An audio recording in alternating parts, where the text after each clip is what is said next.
Well, hello everyone, and welcome back to another PlateUp food automation tutorial.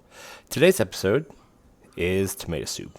And you may say, hey, I saw your meat soup and your carrot soup before. What's so different about this? Why wasn't it included? Well, because tomato soup, it's unique because it requires two ingredients. And one is a whole tomato or chopped tomato, doesn't matter, and the other one is the tomato sauce.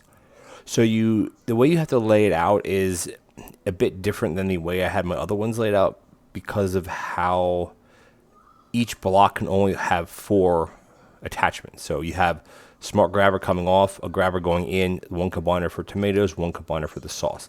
So it's impossible to loop this around the other way without moving this stuff down, but you also want to have access to have a prep station here for service. Again, you can reconfigure this a little bit differently. You could bring the tomatoes down here somehow and kind of push this up against like the top corner where the door is. So there are ways to configure this, but the gist of it is this: it's the same setup as the as the carrot and the meat soup. As far as you have a combiner over here that you have that does your water interaction with your pot. It goes over to the hob. It cooks, the first broth one, and then it'll fill it with the ingredients. It'll cook it a second time. It'll grab the cooked soup, which is by this smart grabber. So you do need a smart grabber for this system. If you want to set this up using 2 hobs and multiple conveyor belts and having these feed into a conveyor belt on its way after being cooked, you can. But this is the easiest way. Is you have a smart grabber here pulling the finished pot, and then you have a smart grabber on this side of this counter, which is pulling just the broth pot. Without those, as soon as they would hit these, the grabbers would just pull them, and then that obviously isn't going to work. Now, the way it's set up is you have it coming from here. As I said, in here you're going to just a counter. You could, I guess, replace this with a conveyor belt as long as your smart grabber is set over there, but this is more of a foolproof method.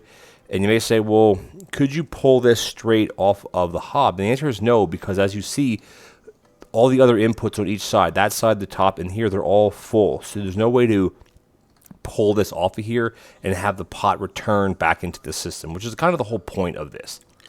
So it pulls it to a counter, a portion apportions it, grabber grabs it into the prep, or if you have a frozen prep. This could be replaced by a freezer. Again, it doesn't matter if this is like this or like this. However, I guess if you have a prep station, you want it like this, because if not, it's going to try to pull from here, and then it's going to cycle back. So I'll show you how this works. I'll do we'll go into practice mode here, and I'll show you how this works. Now, again, like the other soups, this is not like 100% automated because you do have to do this step. But you could load this up with all of these, by the way. As you see, I'm going to come over here so you can see it. It does its first cook, and now this is using a danger hob. Now you could use any hob you want. It doesn't really matter. The starter hobs and the safety hobs are obviously very slow, so I would not recommend using those. But again, this is going to cycle around the broth. It's going to pick up more water, and it's going to be put right back into the system. Now, if you can't only have tomato soup because of the way that the cards work, is you have to have carrot soup first. So tomato soup will be coming afterwards, so you may not actually have 3 pots here to use, which is fine. I just don't know where to put this other one. Let me just, I'll just grab this one just so it shows what one pot would look like.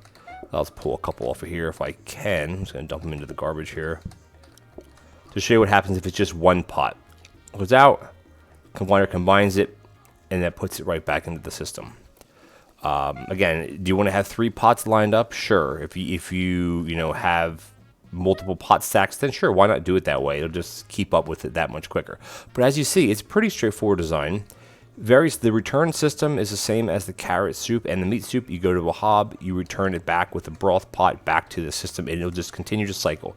So the question is, well, can this be 100% automated? And the answer is yes, but again, unless you have a dedicated pot stack, it kind of isn't. And the way you'd have to do it is you'd have to almost put the pot, like, I don't know if I'm going to have enough room for this, honestly. The pot stack would have to go here. I just have no way to get to the, because up here this is actually blocked. I can't get through where this is. To get to the prep mode, again, this could be up here, I guess, and you could just have a conveyor belt or a grabber. Actually, I have one here. something like this to fully automate the system. Again, is that necessary? I'd say no. And the reason why I say no is because you have to have other soups before you have tomato soup. So you're going to be needing pots. So unless you have multiple pot stacks, it's easier just to kind of keep them. Let's just put this, let's stick this up here for now. It's fine. Go this way. It's just as easy to do this because this is your broth. Now, I will say this though, if you do have multiple soup types and you want to have a constant broth system going around, you can do that. Basically, all you have to do is you have a combiner with this sink going to whatever hob you have, and then you grab the hob, you grab it here, you put it on whatever other burner, say you have other burners here, or you have this configured differently and you have your soups actually sitting out here, 1, 2, 3, 3 hobs sitting here. You can at least have an auto broth system. So this pot's empty, you take it back, you throw it back in here to go around, cook the broth, bring it back. Now, is that necessary? Definitely not. Is it needed? Definitely not. But the bare bones of this is basically this. Again, you can reconfigure this in any direction based on your space. Again, like that tomatoes, that can stick up into that other room. Some of the, depending on how your rooms are set up, you could have these going through wall passes, have this whole part up in like a separate part of your restaurant to keep it out of the way. It all depends on how your layout is. You could run part of this out into the kitchen as long as you're not near the tables. Have it run, have it pass over one of these pass-throughs, come back in, etc., etc.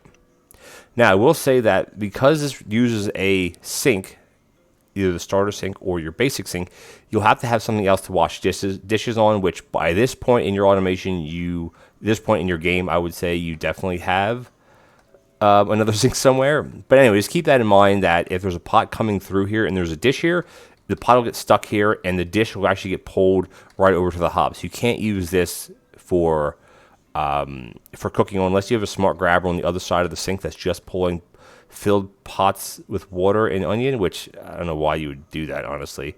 So anyway, that is the setup. It's pretty straightforward, the same as my other ones, just with this little extra little bit here because of the way that you have to add 2 ingredients into this.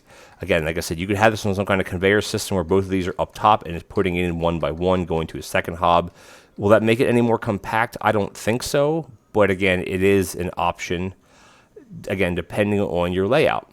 But there we go. So this is the last of the soup videos because we covered meat soup, we covered carrot soup, and now we cover tomato soup. And there are only 3 soup types, 3 soup cards that are in the game at this point. Anyway, thank you guys so much for watching me. Or not watching me, watching this video. If you guys have any questions, feel free to leave it in the comments below. If you're looking for any specific tutorials or guides, even just general guides on how conveyors work, how combiners work, please leave it in the comments and I'll see what I can come up with. I have lots of other guides already posted to my automation and my learning the basics playlist, so feel free to check those out. Otherwise, I will see you guys in the next PlateUp automation tutorial video. Take care now.